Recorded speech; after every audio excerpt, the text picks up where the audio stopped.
Okay, so we're going to be starting, okay? We have more than 60, 70 people connected. That's a great audience. Hi, everyone. Thank you for coming. My name is Enrique Besa. I'm the CEO at RankMe. RankMe is a full suite HR software targeting Latin American large companies. So we serve companies with products that ranges from recruiting to payroll, digital signature, talent management, et cetera. We have a full suite, and we have a large number of customers and a large base of end users, a little bit more than 1 million. So we have been growing our platform in the last 5 years. And today we're going to be talking about Remix. Here we have one of the biggest rock stars at Remix.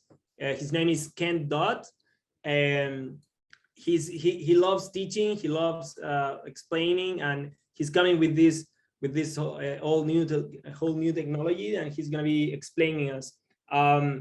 Just so you guys know Ken, a little bit about him. He has been in many different roles as a developer. I saw a little bit, Ken, here you were at PayPal. Then you went to Google for like almost 6 years. Then you started educating people because you like educating, and now you're at Remix, and you're gonna be you joined like 3 months ago, and you're gonna be teaching us a little bit. Is that right? Yeah, to be clear, I am a Google developer expert, so I don't work at Google. But that was really common when I added that I'm a GDE to my LinkedIn. I got so many people saying, "Congratulations, you work at Google." Like, no, that's not what that is. Well, as you can see, guys, Ken Dodds is also an expert at marketing because yeah. So Ken, the microphone is all yours. All right, super. So this is the Remix website. You can go to remix.run right now and take a look at this. And the website is actually really well done. I didn't make it, so I guess I can say that. But it is basically my slides whenever I give this sort of talk. And so feel free to ask questions in the Q&A, and we will leave some time for Q&A toward the end. Let me actually just double check. I have about like a half hour, 45 minutes for this, and then we'll do Q&A at the end. Is that right? Yeah, that's perfect. And at the end, we're gonna save a little bit of time for a small contest. There is gonna be a raffle. So we took all the participants. We're gonna do like a spin. If the person is not here, just you're losing, and we keep moving to the next one. Okay. Perfect. All right, super. So Remix is a web framework focused on the web fundamentals, or the foundation of the web, and with a laser focus on the user experience. And with that laser focus, we can provide a really awesome user experience out of the box for people who are building web applications. It's built on top of React, but yeah, you find that React is a lot easier when you're using Remix. So if you've ever struggled with React, like use effect and stuff like that, you actually don't need to do the hard parts of React when you're using Remix, which is pretty great. But that's not even the part that I'm excited about. The part I'm excited about is the user experience that we can offer with Remix. So I'm going to scroll down here a little ways to right here. So we've got the loading experience for web applications since the dawn of web applications has always been white screen until the server can send a response. So a little history, from the time that we first created the web, the browser would say, hey, I need to access this resource by its URL. And normally that's going to be a web page that sends back HTML. So we go to this particular URL that gets resolved to an IP address. We navigate to a server, and the server says, oh, great, I know who you are because I know like we've got cookies or whatever. And so I know what HTML to generate for you. So let me generate that HTML and I'll send it back to you. And the problem with this that we ran into or that we just had for a long time was the loading experience for that is the user just sees a white screen forever while they're waiting for the server to do all of that stuff and for the HTML to be downloaded into the browser. And typically, like, the browser would kind of give some affordances to say, hey, we are loading, like I'm doing something. So you'll have a favicon that's like got a spinner in place or something. But it wasn't like a super awesome experience when you're waiting for like 5 seconds or longer for that response to come back. And it's as a result, or the reason was the server was slow, maybe the database query was slow, or really often it was the servers like on the other side of the world, and the infrastructure is just not super great between, you know, one country and another.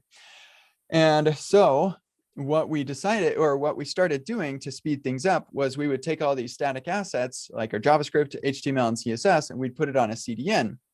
And this is a content delivery network. So we'd put, so instead of having servers in one part of the world and having to communicate across country boundaries and all over the world, let's just put a bunch of servers all over the place. We'll copy and paste the files that don't change, that are not user specific, into all of those different servers all over the place. And now you're within 100 milliseconds of a server. So we don't have that problem as much. And when we started doing that, then we realized we could actually do that with our initial loading experience. And so yeah, ignore the with remix thing. We'll talk about that here in a little bit. We're focused on the without remix for the start of this. And so when we put stuff on a CDN, then that response can come back faster, and we can at least show the user that, hey, I'm loading something. When you're putting things onto a CDN, you can't do any user specific information because it's literally just a static file. And so you can't really give them anything all that useful. All you can really give them is stuff that is like general to everybody. And when we're talking about business applications, that's literally nothing. Like all you get is a spinner. And so in some cases we could use static site generation to have like the skeleton of the common stuff, but in many cases you can't even do that, because another problem that we've had with the web is we would build a really big, heavy client bundle of just tons of code and send it to the browser, and that would also take a long time. And so we started splitting up our bundle, our JavaScript bundle, into a bunch of different chunks, and then only load the part of the app that was necessary for the user for the page that they're using. So that makes our app load a lot faster. But the problem with that is we have to have some code on the client to execute before we know what other code we need to go and request. And so we end up with this waterfall effect, which you can see here in like many of the apps that you probably use on a regular basis. So I'm going to scroll through this, and I want you to just look at how this loading experience looks like on this without remix example here. So first, we'll never be able to get rid of loading the document. So there always will be some sort of white screen that we have to deal with. No matter, like, even if you put it on a CDN, it may only show up for like 50 or 100 milliseconds, but it's going to be there. So that's where we start. And then we have that loading spinner in place while we go get the code that we need to render what we need to on this screen. And then once we get that, now that is going to trigger some additional code that we now need to go get. And it continues to go load more code and more data until we get the whole experience. So we're just bouncing around with these spinners that pop into place, and different things that pop in place. And you've probably used websites that are even worse than this, where things like are popping into place really bad. Banking websites, power company websites, websites that have been around for a long time are really bad at this. But even like regular websites that are modern and have a lot of users today have this same issue. So like twitter.com, for example, you've got spinners all over the place as like when you load this website. This is kind of like the modern way that we build websites, is we have all these spinners. But again, remember, like, the reason that we did this was so that the app could load faster. So we don't have to wait so long for the app to load, because we don't want to sit around with this white screen forever. And so we've been doing this for a while as an industry. But the modern infrastructure has improved in such a way to make it so that you actually no longer have such a long wait time in like with this white screen in front of your face. And so when you can eliminate that with modern infrastructure, then you don't need to have this really bad loading experience. You can actually just load the entire app server rendered. So like basically the way that we used to do things, you'd know exactly what HTML you need to generate on the server and send it right back.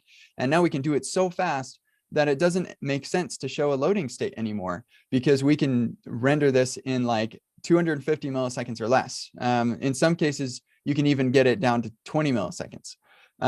So in particular, Cloudflare is a really good example of this, where they are a CDN. They have over 250 servers all over the world. They're within 50 milliseconds of 95% of the internet connected people on the planet. And so when you're that close to people and you've got that CDN, they've made it so that you can also actually run code on the CDN. And so we can generate user-specific HTML like we used to, but we can do it really, really close to the user. And Cloudflare is not the only one that's doing this. Fastly has this. AWS Lambda at Edge has this. Fly.io is another company that has this with like full node servers. So there are a lot of companies that are doing this. And you can also put your data at the edge. That's what we call this, is at the edge. So the edge of your network, you just push that as close to the people as you can. So you put your code and your data at the edge, and you can get a response in like no time at all. So putting a loading spinner on the CDN is no longer necessary.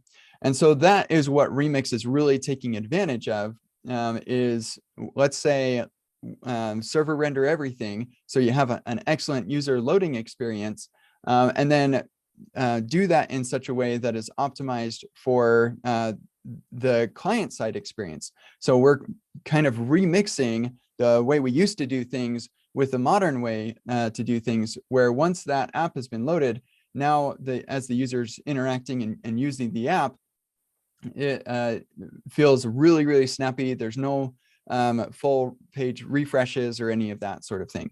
And so the user experience that we get with Remix is just way superior to what we can get without Remix.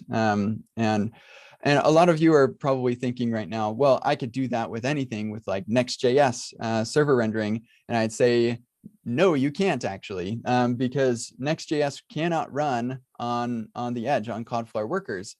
You could make it work on Fly, but if that's what you're thinking, then you probably never tried to run Next on off of Vercel. It is possible, but it is not easy. So Remix is uniquely positioned to be able to run anywhere JavaScript can be run, whether it's a node environment or not. Cloudflare is not a node environment, neither is AWS Lambda at the edge, I believe. Fastly, I believe, is also the same. So you only get these performance characteristics in those sorts of environments that are not actually full node environments. And Remix is the only framework, only React framework that is able to do that. So Remix is uniquely positioned to take advantage of the modern infrastructure. And then in addition to all of that, so even if other frameworks were able to take advantage of these things, Remix has a lot of other really cool things that that make it unique. But yeah, and we can talk about those. But one big thing about Remix is we hate spinners. We want to get rid of them. We think they're a bad user experience. And we feel like with modern infrastructure, we can. Another thing that I mentioned was that as the user is using the app, once all the JavaScript is loaded and everything, it's been fully hydrated. Now we have JavaScript, and we can do really cool things on the client to make it feel like it's an installed app experience. And so as the user is navigating around, we can actually start preloading all of the data and all of the CSS, all of the whatever you want, whatever you need to have preloaded for the next page. And we do this in a really nice way from an API perspective. So it's a really nice API for doing this. But what it leaves the user with is a really awesome zero loading state experience. So you don't have to worry about having a bunch of loading spinners and stuff You can put those in place, like maybe the user has a really bad connection or something, but the user typically won't even need to see those because we have this modern web stuff, like the stuff we can do in the browser to make the user experience so awesome. So it's, again, we're remixing the way we used to do things with the way that we do things now, making it a way better experience. Oh yeah, and other frameworks do this sort of thing as well, but they rely on a JavaScript cache. So they implement this prefetching sort of thing in JavaScript, and then the problem with this is that they have to start worrying about memory management. So you don't want to run out of memory. So you got to start thinking about how you're going to do garbage collection. And if the user closes the tab and opens it up again, you have to put stuff into that cache again. And if you didn't think about that and stick it like in IndexedDB or something, you're going to have to go and make that request again. For us, we use the platform, and the platform has mechanisms built in for putting stuff, resources in the cache. And so we expose those to you with a really nice declarative API. And now if the user closes the browser and opens it up again, it's all still there in the browser cache. And the browser just handles keeping or like any memory management that it needs to. So it can save it to disk if it can't handle it in memory, and it can put it in can have it garbage collected if it needs to, whatever. And that's all code that's implemented in the browser. So with Remix, you actually also end up with a lot less code, which the more code that you have, the slower your app will be to run, as well as the slower it is to download. And there are more bugs, the more code that you write. So watch out for that. Yeah, so the other cool thing about Remix, and well, here, let's see. Probably want to talk about that later. Yeah, I'll talk about that here in a little bit. So like data loading is really simple. I'll show you really quick. This is how you load data. You have this loader function, which sorry, let me back up a step. This is called a route module. So you have file-based routing. Each file represents a part of the UI that's associated to a part of the URL. And so the default export of that route module is the part of the UI that's going to be rendered. And then you have a loader export on this module that defines how this UI gets the data that it needs. And that runs on the server. And so you can use private keys, and you can talk to the database directly, or you could call further backend APIs or whatever. And then you can trim the responses down to exactly what the UI needs. And so you no longer have problems like data overfetching, which is a big reason why people are excited about GraphQL. You can still use GraphQL, you just do it inside of this loader, but you don't need to avoid data overfetching, which is also like a really significant problem where people brought in GraphQL to solve it. But that's a pretty huge, hefty abstraction to solve a problem that you just don't have in Remix, because this all runs on the server, and you can trim it down before you send it to the client. The other cool thing is if you do end up using GraphQL, you can just use it on the server, and you don't have to send that GraphQL client library to the browser. And that GraphQL client library that everybody's shipping to the browser is enormous. It's an enormous amount of JavaScript, meaning that your page is going to take longer to load. So with Remix, even if you do use GraphQL, you're not going to end up with a longer loading experience. And so you put two things side by side, and you say like, we're going to do this the Remix way, and we'll do this my favorite framework way. You'll end up with a faster loading experience because Remix is server rendering everything, and a faster hydration experience with Remix because it's sending less JavaScript. So that is really cool. But another thing that frameworks often skip when they're talking about, hey, look at my framework, how easy it is to get data onto the page. They don't often talk about how easy it is to mutate that data. So an application is only like halfway done if a user can only look at the data. Most users want to actually make changes of some kind to that data.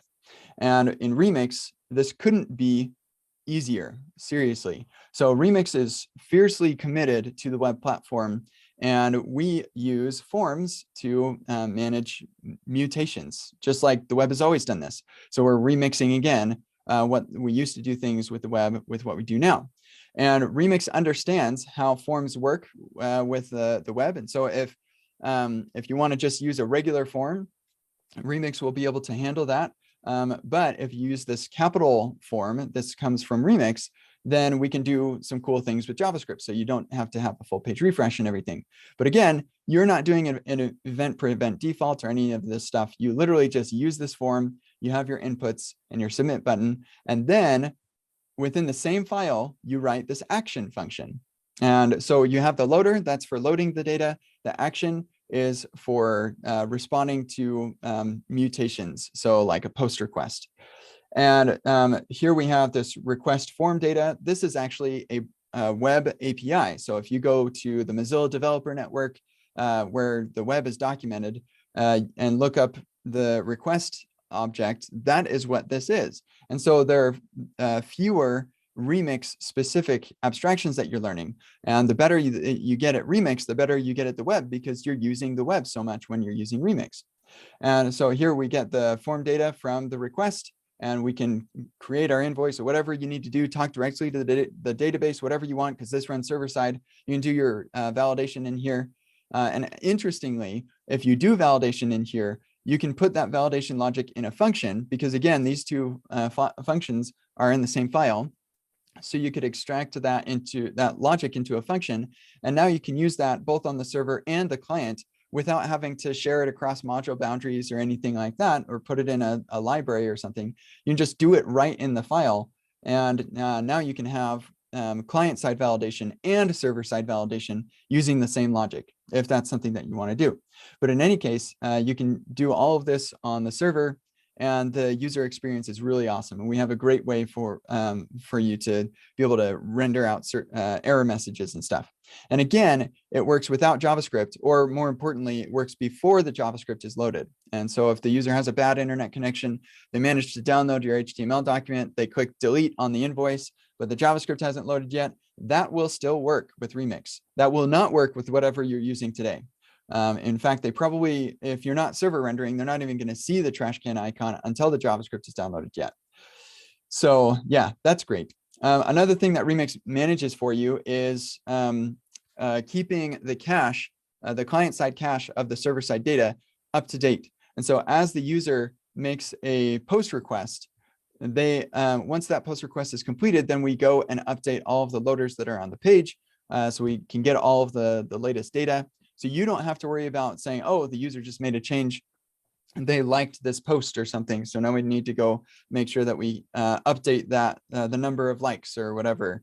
You don't need to do that, because Remix will automatically go and update that to the latest value from the database, which is pretty stellar. You don't have to think about it. So just the other day, I was thinking that with Remix, the Redux store is actually my database, and I never have to think about keeping things up to date. I just say, here's my form, the user submits the form, and automatically all the data on the page is up to date. So that's awesome. But also, if that user who came and hit the trash can icon, if they hit a bunch of trash can icons all at once, then Remix is smart enough to say, hey, I don't actually care about any of these additional GET requests. The user just made another request. That's going to make whatever comes back from this invalid. So I'll just cancel those, and I'll wait until we get the GET request from the last mutation that they make. So race conditions are not a thing that you worry about when you're using Remix. They're just all handled for you. It's really awesome. And on top of that, we have really nice hooks for giving the user feedback on the fact that their submission is being taken into account. So you can say, hey, we're creating the invoice or whatever. But even better than that, if what your user has done is going to send them to the page, so in the invoice case, they're going to go to the invoices page where it'll show the company and the amount of the invoice and stuff. Well, then you can take the code for that page and put it in a reusable component, and then you can actually render that component right in place. So before you've actually navigated, you already know all of the data from that form submission. The user gave you the data, and so you can just render that right now. And even before that data has been saved, this is called optimistic UI. This is a very common practice in building UIs. But Remix makes this really easy because it gives you access to the submission of what the user submitted, and you can render out that invoice with all of that data. And if that fails for some reason, then you never navigated. That navigation never took place, and so you don't have to worry about navigating back or any of that. You can just this is it. Like, that's all you do. I don't know how else to say this. Once that submission is done, if you haven't navigated, then you're going to be rendering this form again, and you'll probably have error messages in there so that the user knows, oh, I messed something up, let me fix that, and then submit. But what's really cool about optimistic UI is it eliminates yet another loading state, where before we had this creating invoice loading state inside of our submit button. But with optimistic UI, you don't have that, because you're literally just rendering what they're about to navigate to. So it gives the user, again, another really stellar experience. And look at that code. Like, that's easy. That's so like simple. I think I've never seen a better optimistic UI developer experience, and optimistic UI is a great user experience. So I've just got two more things that I want to talk about. I'm going to scroll back up here to talk about nested routing. So a lot of frameworks will claim that they have nested routing because the routing is mapped in their file system. And so you have, like, both Next and Gatsby both have this pages directory, and inside of that you have nested folders to define what routes that you're looking at, whatever. But in that world, each one of those modules that you have in those files, no matter how deep you go, each one of those modules is responsible for everything that's shown on the page for when that route is active. And real nested routing means that, yes, not only is your file system, can your file system be like that, but also each one of those routes is responsible only for the part of the page that it's responsible for. And so that's what this here demonstrates. So we've got our example.com/sales/invoices/102,000. And so we've got a couple of levels of nesting in this UI. So we've got our left nav over here. We've got our sales nav up here, where you can change from, maybe instead of invoices, you could be on subscriptions or overview or customers. And so you've got some navigation up here. And then on the invoices page, you have this overall data, and then this list of invoices. And then you've got a specific invoice here. So each one of these parts of the page map to a particular part of the URL. So where the root renders the entire thing and is responsible for rendering this left nav. And then it renders what's called an outlet to say, hey, I'm in charge of this left nav, but I'm also going to render this outlet. And so any children that I have will go here. And so that is the sales page. And so the sales says, hey, I'm responsible for this top nav, and any children I have, whether it be subscriptions, invoices, overview, customers, or deposits, that will go below that nav. And so then when we get to invoices, we say, hey, I'm responsible for rendering this graph, and I have this invoice list, and then I have this child that's going to be the specific invoice. And then the specific invoice, all it cares about is just rendering the data for that invoice. So the nested routing is really powerful from the developer standpoint, because it makes it really easy to think about building these UIs. When you're working all the way down here in this one, you're not thinking about the left nav or the top nav or any of that stuff. You're just thinking about this part of the UI. And that also has implications on your data that you're loading, because now all you care about is the data that this particular part of the UI cares about. You don't have to think about the rest of the page. And it means that Remix can optimize things to make things further better for the user. So as the user's navigating around, they can click on Santa Monica, and Remix knows that the only part of the URL that changed is this part right here. The only part of the UI that changes right here. So there's no like re-render of the whole page for like where that could be a performance problem. There's no need to go get the data for all of the rest of the page, because Remix knows that none of this data would have changed. It's just that the user's navigating to a different sub route, different child route. This has really awesome implications when we're talking about errors, which is the next thing that I want to talk about. So you cannot avoid errors. we've got this fun little graphic right here. Errors will happen. And there are two types of errors. You can have server errors and like unexpected errors and client errors. So like the unexpected errors are like 500 status code sort of errors. Client errors are 400 status code things. So the unexpected things like you accessed a property that's undefined or something, and expected errors are this user is trying to access data they don't have access to, or they're not logged in, or the data doesn't exist. 401, 404, 403, those sorts of errors. So what Remix does for this is it says, hey, let's say that the default export is like when everything's going good. The user has access, no errors have happened. That's what the default export is for. And we'll have a special export for when there's an error for this particular route. So this is the unexpected error case called an error boundary. You just export that. And now if an unexpected error happened, then we'll render this. And you may be familiar with error boundaries from React because it's a React concept, but Remix's error boundaries are special for two really important reasons. One, React error boundaries will not work on a server render. So if you're rendering your component and you have a, oops function call right here that throws an error, your error boundary will not render in place there. That is not something that React can do. So it does not. And that is a pretty significant problem because what do you show to the user? Well, I mean, how do you reconstruct that outside of React? Like that's a very difficult thing to do. I would say it's impossible without, you have to go outside of React to make that work. And so, it doesn't work on the server render. With Remix, it does. We will work on the server render for your error boundaries. The other cool thing about this is that it works with things that are outside of React as well. So if your loader for getting the invoice route data is busted, it throws an error, then we will also render your error boundary in that case. That is completely outside of React. And that makes it a really, really powerful abstraction. So let's look at an example. Let's say that I'm navigating around these invoices and we have one invoice that has broken data. And so my loader or even my component, either one, is trying to access a property that doesn't exist for this particular part of the data for some reason. Like somebody deleted a cell in our table or something for this particular thing. So that would not be good, right? Of course. And this would explode. So a couple of really cool things about this.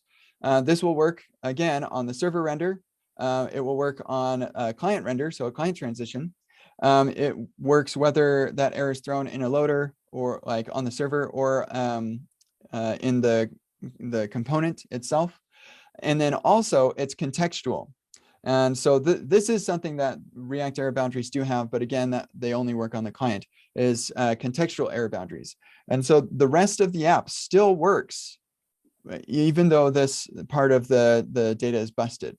And so, and because it works on the server, then you get that benefit from the initial server render as well. So if a user navigates directly to this invoice, they're not going to be greeted by a full page screen that's blown up. They'll just see, I can use everything except for this part of the app. And so what's really cool is the reports that you're going to get from your users when this sort of thing happens are the kind of reports that are like, hey, this particular invoice is busted. The rest of them work fine, but this one is busted. Whereas if your entire page is broken, the error report that you get from your user is the app is broken. So it's a worse experience for the user. It's a worse experience for your support personnel.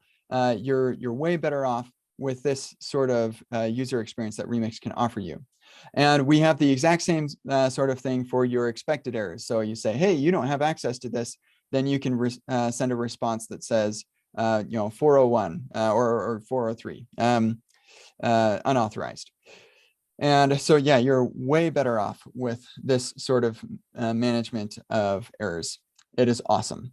Oh, yeah, and errors do bubble up. So you have nested routing. If you forget to put an error at a lower level, then it will bubble up to the least or the lowest error boundary that you have. So you're way better off that with our error handling as we have it. So that is everything that I have to show you. I haven't talked about like authentication and styling and a bunch of other really awesome things that Remix comes out of the box with.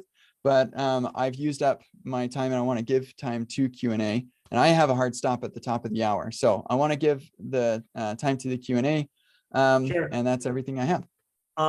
So everyone, they can raise their hand and write their questions through the chat or the Q&A box. Okay, I have a question. I'm reading some of them. So and then can you read them? Can you read them? Is that right? Yeah, I can see them. Yep. Okay. I have a question since the beginning. I told you when this started.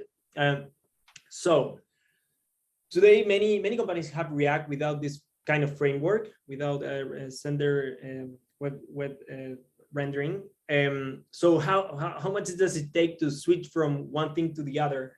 Of course, it depends on how is it built, but can you give us estimated or in terms of total efforts? I don't know if the question is no, right. That's a great question. Yeah.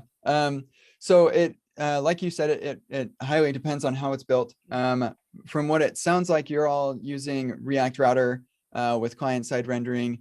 That actually is a little bit easier, I would say, than migrating from something like Next. Next isn't like horribly terrible to migrate. So I'll just say for Next, you run both apps at the same time and you migrate route over time, just by route. With something that's using React Router, though, it's actually quite a bit easier because what you can do is upgrade to React Router version 6, or we have a compat library that we're working on that's coming soon, where even if you're on version 5, you can just install this library to upgrade to version 6 and leave everything as it is. So anyway, you get to version 6, and then you move files around so that your file system matches what Remix is expecting from a routing perspective. And then you install Remix. And then the hardest part of the whole thing will be figuring out where you're going to deploy it. But Remix can deploy anywhere that you could possibly deploy a web framework that's JavaScript based. And so you probably have somewhere that you could deploy, like you probably have backend APIs that you're hosting somewhere. And that backend hosting provider could probably host your Remix app as well. Or if you just want to really make things fast, then you can use one of the modern tools like Cloudflare Workers or Fly.io. Yeah, and then like it'll be nuts how fast your app can be. So yeah, so that's the strategy there. Okay, sweet. So I'm seeing some of these questions come in, so I will just take a look at what we've got here. And I'm going to keep my screen up just in case I need to show anything, because sometimes I'll stop sharing and then I'll forget to share it again when I need to. So I'll just look at the top one and I'll go from the top to the bottom. So with Remix, we do not need to use any state management library like Redux, React Query, or SWR. What about save some cookies as auth tokens? So Remix has built-in support for cookies and it's awesome. Getting started, if you want to get started, I should mention this. We have a quick start guide that does not get into authentication, but then we have a app deep dive. And so we have this app that we built together, and this gets into setting up a database with a ORM, which is Prisma, which is amazing. And then authentication, that's hand-rolled authentication. So we're not using a third-party auth provider or whatever. We're doing our own authentication, username and password sort of thing. And it's awesome. And this is using cookies. So yeah, there's that side of your question. The first part of your question about state management libraries, you totally do not need a state management library with Remix. As I mentioned, I feel like my store is the database, and that's how it feels as I'm developing my app. So I'm not actually thinking about a client-side cache to sit between me and my backend. I'm just interacting with it directly. It is a really awesome experience as a developer. So yeah, that is the answer. I guess I clicked answer live. Done. There we go. Okay. I'll click answer live now. This is from Nico Andres. So we need to write error boundaries for each component at the end of your page. Could convert in multiple error sections. So you can use error boundaries like as like regular React error boundaries and put it around specific areas within a component. The error boundary that's supported by Remix is part of your route module. And so this is a route module, not a component module. And so this is for a particular part of your UI that is associated to a route in your URL. So yeah, you totally could have like bits and pieces of your UI wrapped inside of error boundaries, but you'll find like at scale and in real practical scenarios, your error boundary being at your route boundaries is makes the most sense there. But yeah, you can totally, like, there could be situations where using a regular error boundary within like a single component could make sense. But yeah, there's an important distinction there. Okay, anonymous attendee is asking, are expected and unexpected errors both handled on this error boundary function, or would you have to handle expected errors like auth errors on the component itself, like in React? So let me show you what that looks like. In the tutorial, I show you how to do unexpected and expected errors. And here, if we go to our like creating a new joke here, then right in here is where we have, hey, let me, we're going to load this page. Actually, this may not be the best example. Let's do right here. So this is an example where we don't have the joke. So we're gonna have our, here, let me bump this up further. Whoa, shoot. There we go. So we're loading this joke from the database, and if that joke does not exist, then we're going to throw this response that, like, the body of it doesn't really matter all that much. All that I care about here is the status of 404. And so by throwing this, what's really cool about this, you may not notice this just like right from the outset, but we throw responses. What's cool about this is then you can take this logic and put it into a separate function, and now you can just call that function and not worry about the return value. What's more natural is we say, okay, let's return the response. But if you do it that way, and then if you want to move it into a function, you have to check, did this return a response? If it did, then I'll return that response instead of continuing. But by throwing a response, you don't even have to think about it. You can just stick all this logic in a separate function and just call it, and it will throw a response if it needs to. So that is really cool. But then here's how you handle that. So we have our error boundary for unexpected errors. For expected errors, we have what's called a catch boundary. And you can get access to the response that was thrown right here, and as well as like any other hooks that you need to, and other components, whatever, and you just render what you need to based on that response. So that is how expected errors are handled in Remix. And it's pretty great. Okay. Another question, a Remix project does not need a state store. No, it does not. So the only state that you need to manage is UI state that is not persisted. So we're talking about, like, is the dropdown open, or is the is the left nav expanded, or whatever. Those sorts of UI state things that are not actually persisted to anything. Like when I hit refresh, those, I don't want them to be there anymore. That's the sort of state that you need to manage. And most of the time, that's going to be managed within your component library. Whoever's building your component library does all of that. And all the UI devs who are just churning out features pretty much never need to think about state. So that's cool, because state is one of the hardest problems in building web applications. And so not having to worry about that is pretty phenomenal. You're literally just like, I'm talking to the backend APIs, or I'm talking to the database directly. That is my store. That's pretty awesome. Okay, Luis is asking, Remix can be used with a backend framework like Ruby on Rails? Yes, it totally can. That's those like further backend APIs that we're talking about. So you can't render a React app in like within Ruby on Rails. Like that doesn't work. You need a JavaScript runtime to evaluate the JavaScript to render that HTML. But you could run them side by side, or you could have your Rails app over here serving up your REST endpoints and your Remix app talking to those REST endpoints. Totally. Like you're probably doing that today if you're asking this question. And so what you're doing probably is you're using something like React Query or your own use fetch stuff. and you're making client requests to go make those. Take all of that code for loading that data and move it into your loader. Now it runs on the server, and Remix can optimize it for when it's supposed to be loaded and reevaluated and stuff. And you just talk directly to those APIs. Last question that I see on here, so feel free to keep them coming. I do still have some time. Alfredo is asking, can we get a quick rundown about styling in Remix? Yes.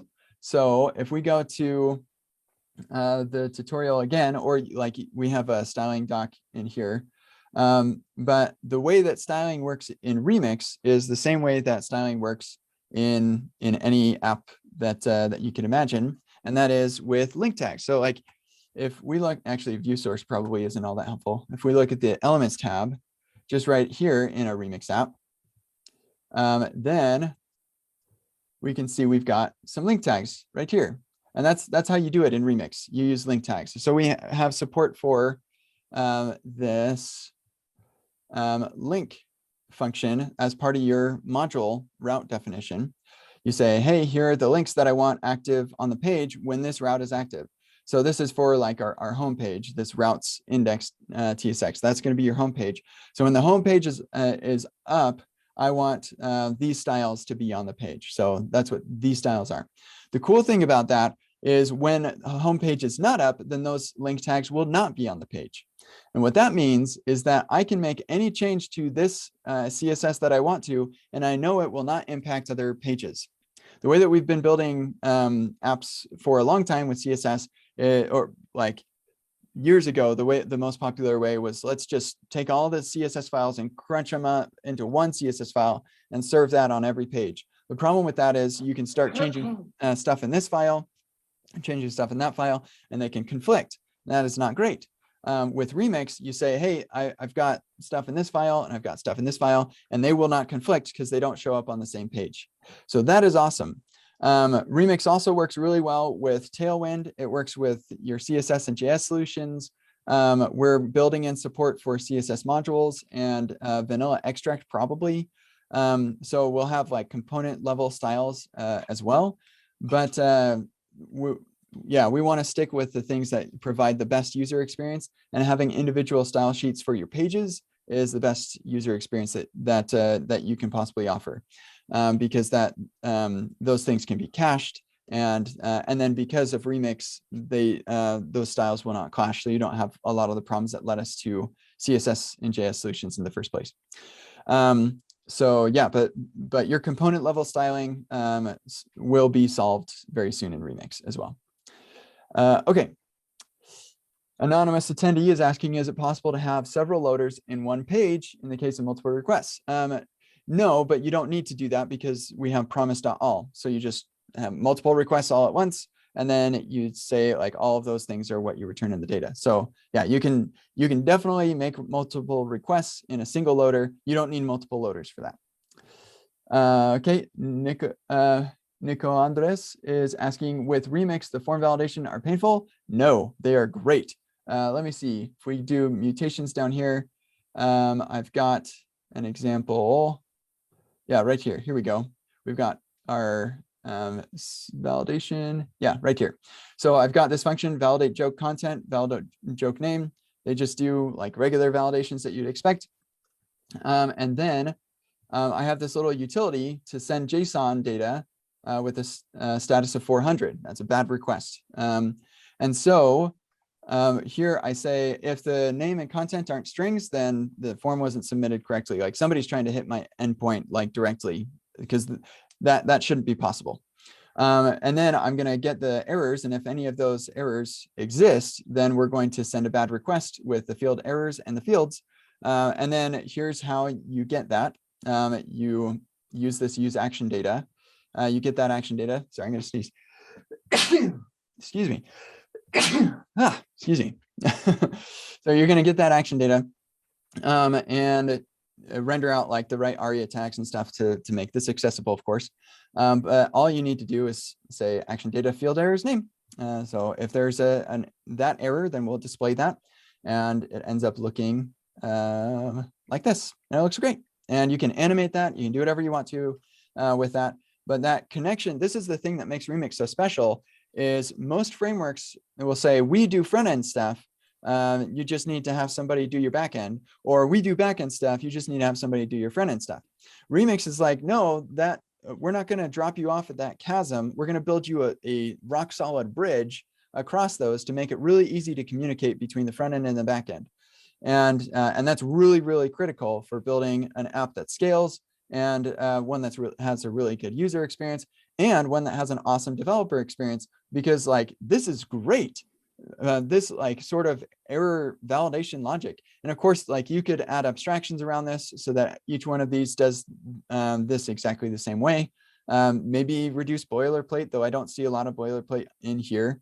But yeah, the experience is awesome. So the answer to your question is no, form validations are not painful. They're stellar. Okay, so could Remix totally replace Next.js, or could they be used together? It's a total replacement. I would definitely not use them together except in a migration scenario. Okay, Remix has built-in support for internationalization. Not built-in support yet, but the support basically amounts to sticking your loading of the internationalization strings in your loader.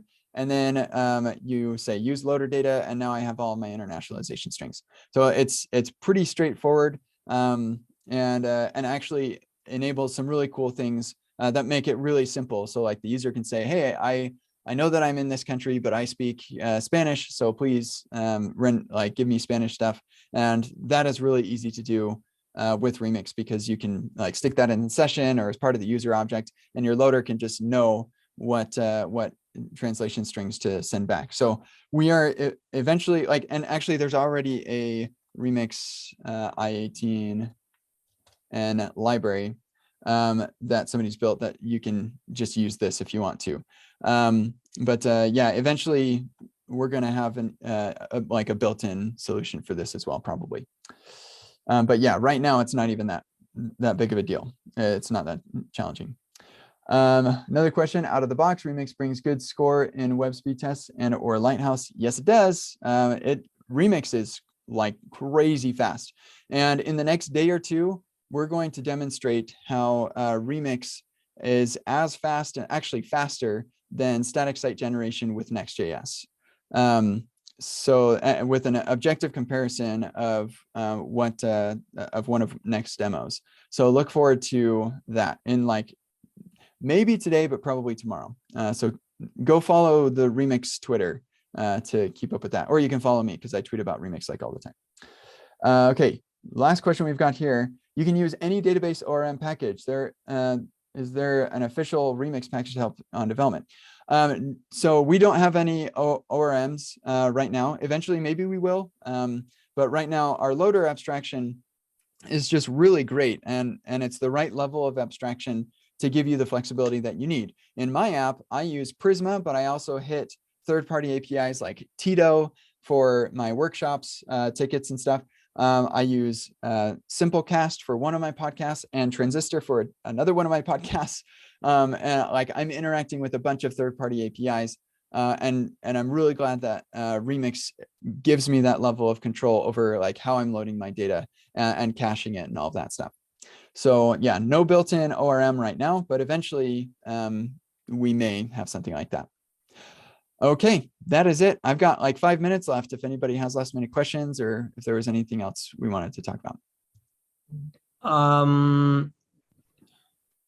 Yeah, thank you, Ken. This was a great talk for everyone. I think there were many questions and you answered them great. I'm going to ask the dumbest question, not from the developer standpoint of view. So which companies or large companies that you know are switching to Remix? Yeah, that's a really great question. I'm not at liberty to say. Come on. Yeah. Okay, it's not. Or which has already swapped or changed?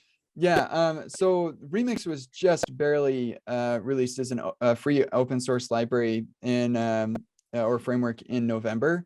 So this is like way too early for any company that you've heard of to have finished their migrations. Okay.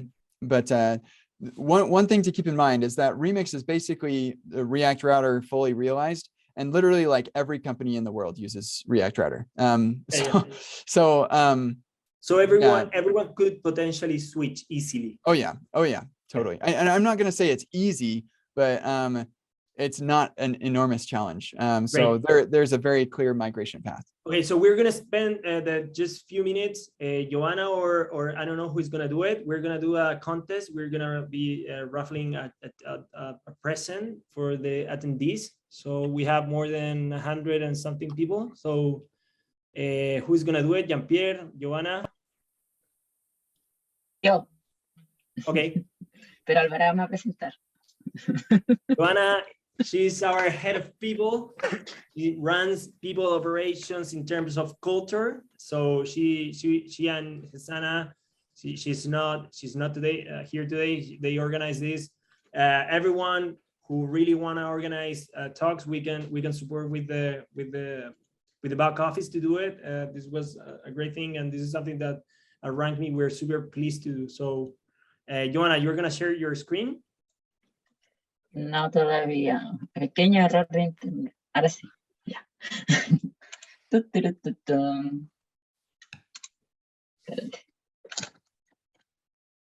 Dale suspenso. Okay, so what you're doing, you put all the names and you're gonna spin the wheel and we're gonna see anyone who is present, just say hi and then we're gonna get in contact with you, okay? Come on, spin the wheel.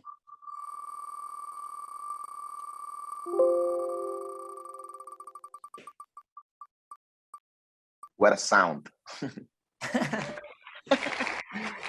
Is Rodrigo here?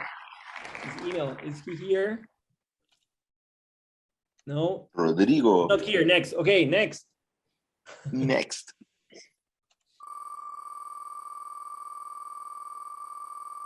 There, well, I don't know, man. You took so long.